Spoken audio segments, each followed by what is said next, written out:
T'ju them të drejtën, unë sot ndihem shumë mirë për një fakt shumë të thjeshtë. Forcat e armatosura, Ushtria Shqiptare, Ministria e Mbrojtjes janë duke punuar intensivisht për kthimin realisht në identitet të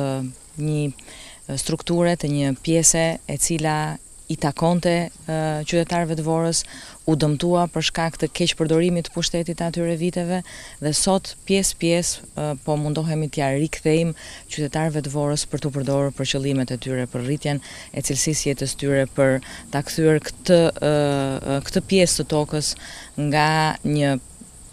zonë vdekjeprurse në një zonë që mund të sjellë prodhim. Ju siguroj që këtu ka akoma shumë punë për të bërë, ka akoma shumë për të pastruar, në mënyrë që kjo zonë të fshihet nga harta si një zonë